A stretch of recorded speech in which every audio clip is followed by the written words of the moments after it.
Dear friends, greetings.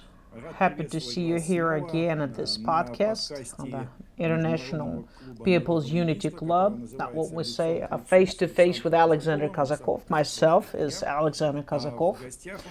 Today we have quite a very known person in Europe and the United States. This is a British diplomat, Proude.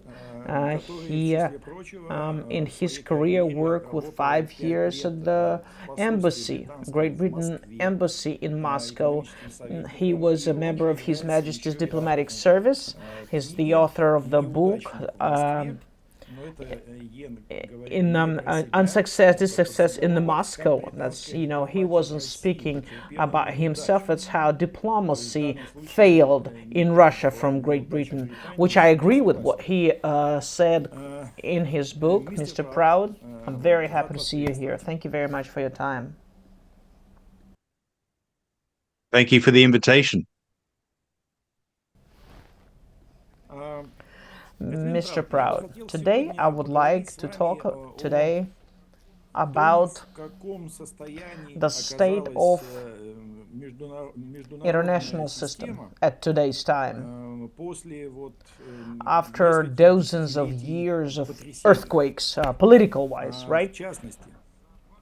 In 25 years myself, I take my accounting is when United States left the Proude agreement in 2022. That was Bush Jr. Starting from that point, we have a double process. On one side, at the U.S. initiative,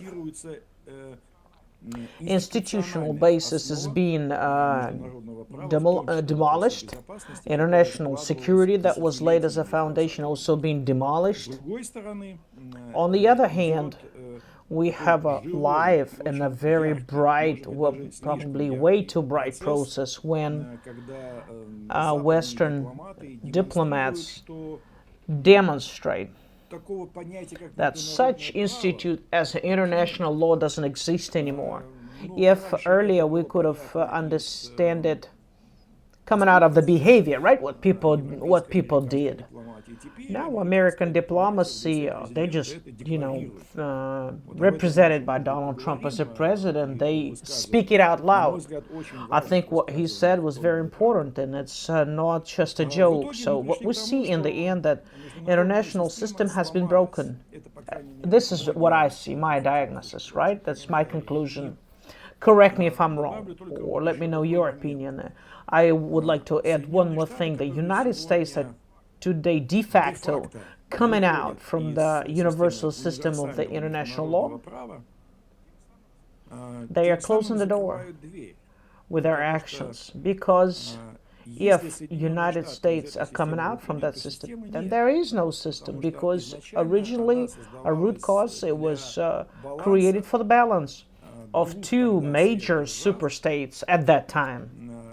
And if one of them, the last one, because USSR did not exist anymore in 1991. So once United States is leaving, then where's the fundamentals? Where's the base? I would like to see your opinion. Some people think that international system and international law has been broken, but we can fix it.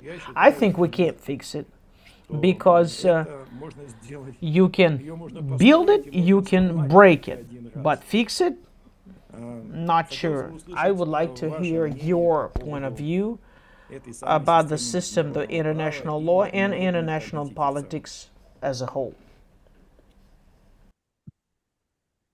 Thank you, Alexander, for that thought-provoking question. Now, you use the term diplomacy. Actually, I think diplomacy has almost completely disappeared from the Western dictionary certainly over the past 12 years since the Ukraine, crisis started. It's worth taking a step back to understand what diplomacy means. Diplomacy isn't about talking to your friends. Actually, diplomacy is about talking to those people with whom you most disagree in the interests of greater mutual understanding, in the interests of resolving the world's biggest problems today.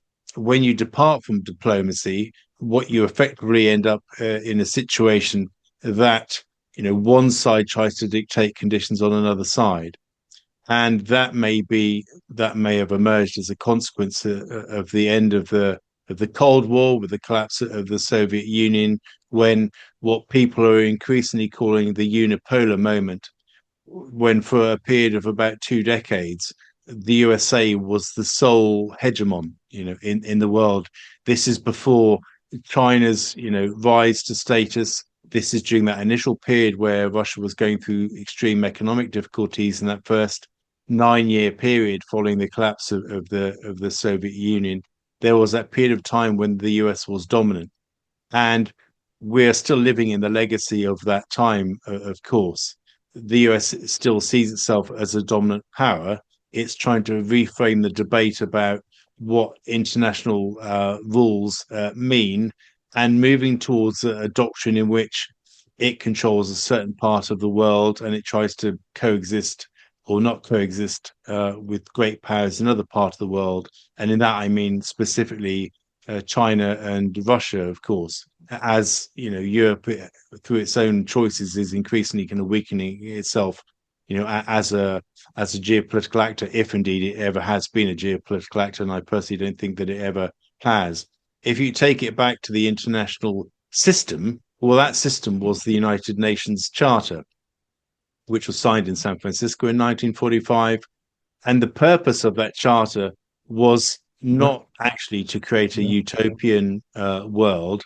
It was to deal with the massive complexity and shocks that came out of the end of the most devastating conflict in human history, which was World War II, or as in Russia you call it, the Great Patriotic War. That end of conflict, which everybody welcomed, which led to the loss of 27 million people in the Soviet Union alone, half of those people in Russia, massively devastating, left a hugely complex world with lots of territorial disputes, lots of disagreements in place, many of which exist to this day, lots of new countries created as colonialism fell apart, particularly British colonialism, but other kind of European, colonialism. That UN Charter, at its heart, was trying to help the world deal with the complexity of a post-war world. And at its heart, it placed the sovereignty of nations, however they were defined, however they were governed, at its heart. By which I mean it was within the framework of the United Nations Charter that all states had to engage with each other as equals in a peaceable way to kind of manage disputes between them. And that, I suppose, the stability that system provided was, despite the huge hostility between the Soviet Union and the United States of America, which at that period of history were the two great powers, their tension, their conflict, if you want to call it that, the Cold War, actually provided a certain stability for the function of the United Nations Charter, because they had to kind of think about and continually manage their relations between themselves. But within that context, sovereignty kind of governed interrelationships between states. Now, that balance, as you rightly pointed out earlier, has been completely changed by the unipolar moment. That brief period of history of 20 or so years when Russia was weakened by the collapse of the Soviet Union before China, had re-emerged as the economic superpower that it now is today, and at some point, during the course of this century, will be nominally the kind of largest economy, in the world.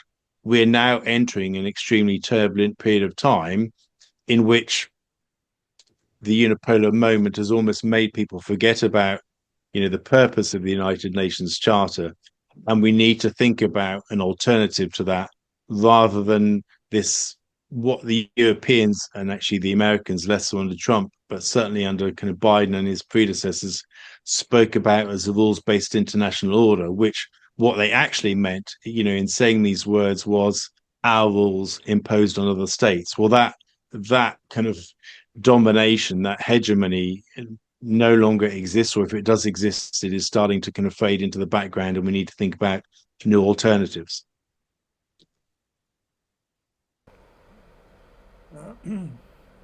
Again, you have mentioned diplomacy as a terminology. I would like to pause a bit here in details because the terminology, the meaning of diplomacy is a great measure is connected with the two countries that we have. Because due to the diplomats, right?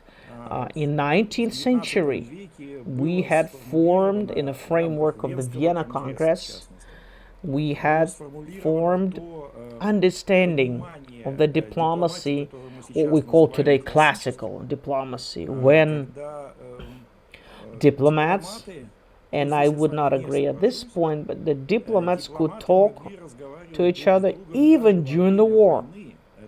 It was not a conversation among friends and partners, that was a conversation among enemies. That is the point of classical diplomacy.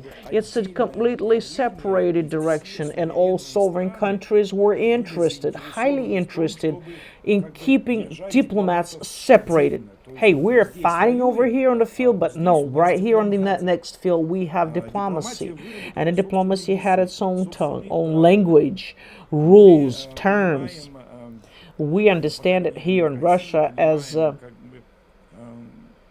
what are these rules set on, where they come from, how Vatican influenced the forming of this diplomatic etiquette, and what was the investment from the British Empire, Napoleon's France. All these together, this whole resource for humanity. It was worked out in Europe, but truly it became a human, or I should say global, and it helped in 20th century. And when we were finishing crisis of the First World War, and when we had a crisis of the World War II. So, in the framework of this classical diplomacy, we had this UN charter that you have mentioned, and that it was broken. And you say right, correct. Where are those diplomats? I can see them in Russia. I think Mr. Lavrov, the foreign ministry, minister of the foreign ministry, right? He's the icon of the world diplomacy. You know, he's a classical one. At full meaning of it, I see this classical diplomacy in global South countries. The diplomacy that was created in Europe moved from the east, from the west to the east. So I can say the same thing about United States diplomacy. It's, you know, Twitter diplomacy, now more classical. What I think, there's two catastrophes that took place as a Western world.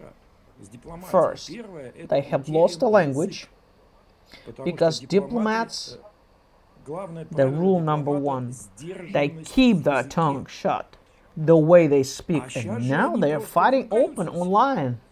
They fight, they bully each other, they lie.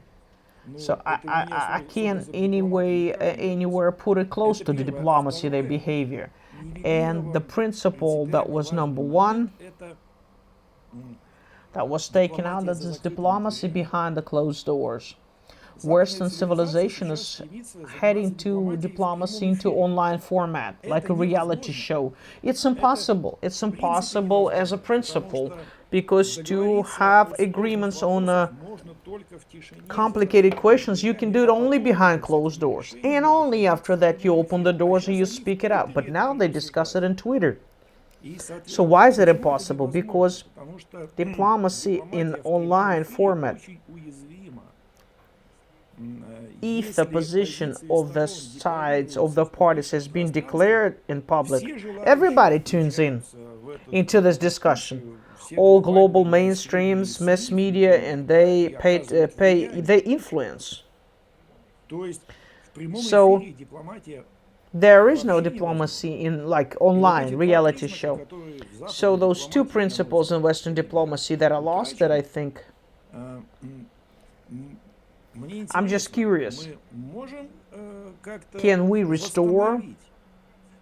I know that Americans are too young They probably are not able to do that. But British diplomacy, it's a multi-century diplomacy. Is there a chance to get back to those traditions? Because they're greatly in a need right now. This is a turbulent time, chaos time. If we lose a possibility to speak and to have an agreement, it's not gonna end anytime good.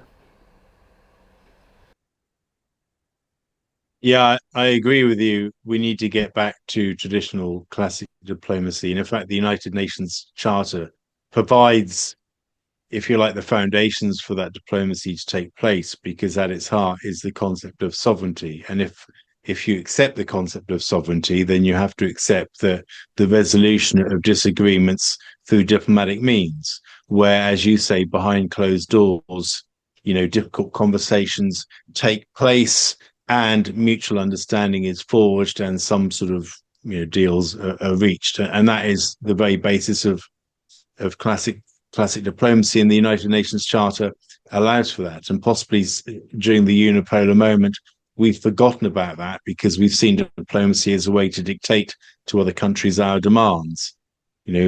Ordering compliance with the rules-based international order, but nobody knows what the rules are except the people who are making the demands, and that isn't diplomacy. As I said earlier, diplomacy isn't about only talking to your friends; it's about talking to people with whom you most disagree, behind closed doors. And as you say, when an agreement can be reached, and agreements are never easy. You look at the Ukraine war; they have to require sort of compromise.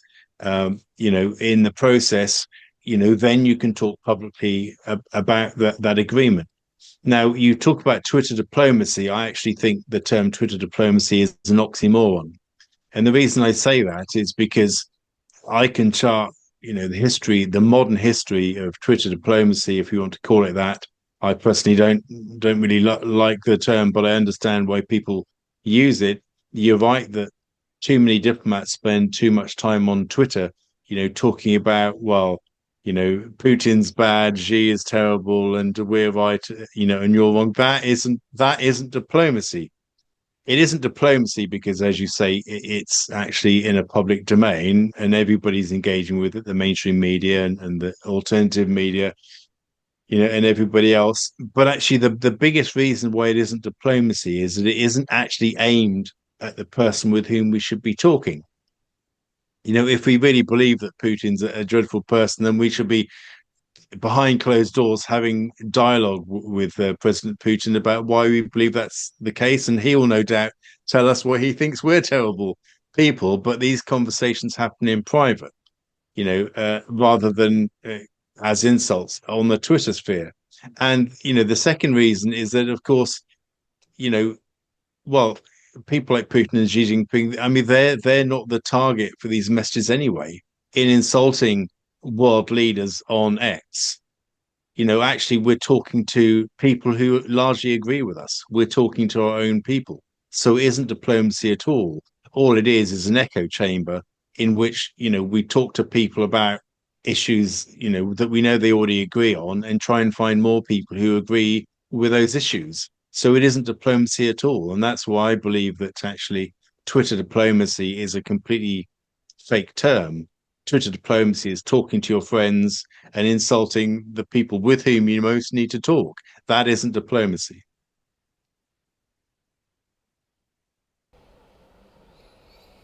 Jan, I don't know if it's your phrase or our phrase, golden phrase, or maybe it's translated, but surely it exists starting from 19th century, that when diplomats were working, Pushkin was quiet.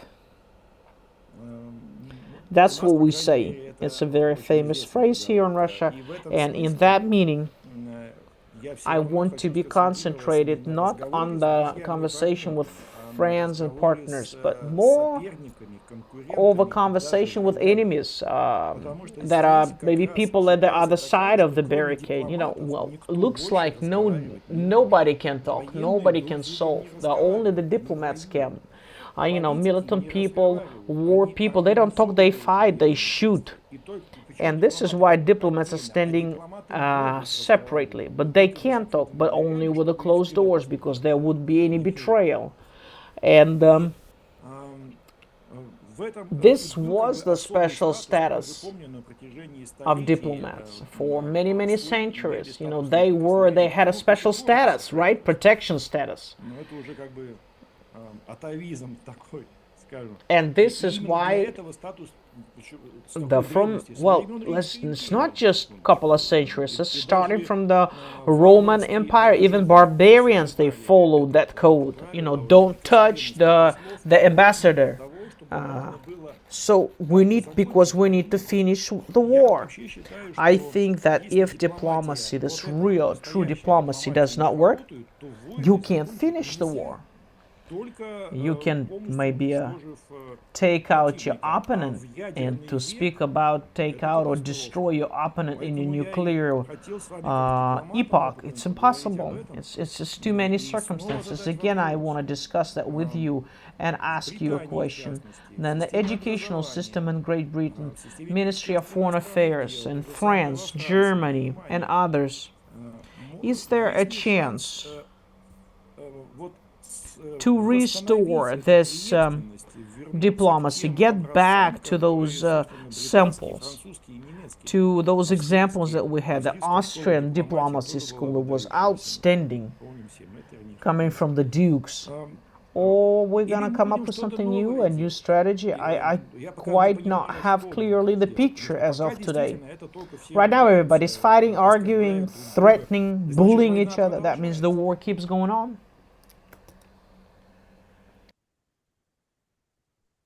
Yeah, you're absolutely right. And the thing that strikes me about the very good Pushkin quote is that actually, really, the best form of diplomacy is that which doesn't even involve diplomats. The best form of diplomacy is when people from different countries meet each other in their own countries. When people from Russia travel to Britain, when people from Britain travel to Russia. You know, when you put up barriers and new iron curtains, you know, between states, cancelling flights, closing border posts, making it impossible for people to travel to different countries. You remove the possibility for people to travel, meet, exchange, and discuss their mutual heritage, their artistic sort of talents, and gifts like Pushkin, like Shakespeare, and things like that. And to realize that actually most people in life want the same things. They want to be safe. They want their kids to be happy. They want food to eat and maybe enough money for a decent holiday every year. Very, very simple things. So the best form of diplomacy is when people meet. But actually, that spirit of meeting is essential to classical diplomacy too. Modern diplomats have to be curious about the countries in which they serve. They have to go there wanting to understand the nature, the texture, the heritage, the history, the culture of that country. They need to understand the language of that country. But unfortunately, certainly in the UK, and I think to a certain extent in other places, too, we've forgotten that. Too many modern diplomats, they want to be policy people. Now, it's important, for everybody to understand that any diplomat has two different jobs. When they're in the capital, when they're in Moscow, if they're a Russian diplomat, when they're in London, if they're a British diplomat, their job is to advise their ministers. It's a policy job. It's a really important job to advise the ministers on what the policy should be to a certain country or on a certain topic. When they're overseas, the job is totally different. The job is to be a diplomat. They have to go out to the embassies. They have to meet people. They have to understand the language. They have to go to art galleries. They have to meet government ministers, and they have to gain insight. They have to kind of peddle influence, and they have to build understanding. And it's a totally different job from the job of being a policy person in the Ministry of Foreign Affairs in the capital. And too few people, certainly in the UK setting, understand that now. Too many people go to embassies. They don't really understand the language. I mean, the UK government's performance in Russian language, Mandarin, Arabic is quite appalling, quite frankly. But, they want to go overseas, but still be the policy person advising the ministers. They don't want to be inconvenienced by leaving the embassy building and meeting ordinary people in that country. They don't have the curiosity to really understand why people think and act perhaps in a different way to the way that we think and act in the United Kingdom, in the interest of building some sort of mutual understanding, to give them the ability to have difficult conversations and negotiations when they have to do so with the host government. Too many diplomats spend their time on video calls with the Ministry of Foreign Affairs talking about policy, and hardly anybody's doing diplomacy. And that is the illness, which has overtaken Western diplomacy, particularly British diplomacy, over the past 2 decades. That's certainly what I saw when I was based in Moscow, when I was one of the only diplomats leaving the embassy, traveling around Russia, meeting people, building friendships. Yes, shock horror. I have Russian friends. Goodness me, I might be sanctioned anytime soon by my own government for such a heresy. But I mean, that is the point of diplomacy, and that allows you to kind of build connections and have those difficult conversations behind closed doors when you have to have those difficult conversations.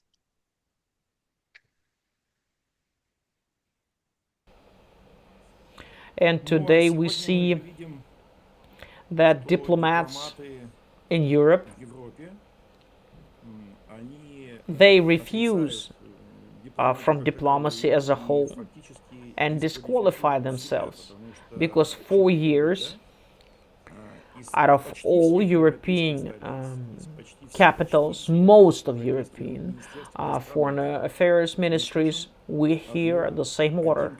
We don't want to talk to Russia. We don't speak with Russia. We don't call them. We don't answer the phone. We don't meet.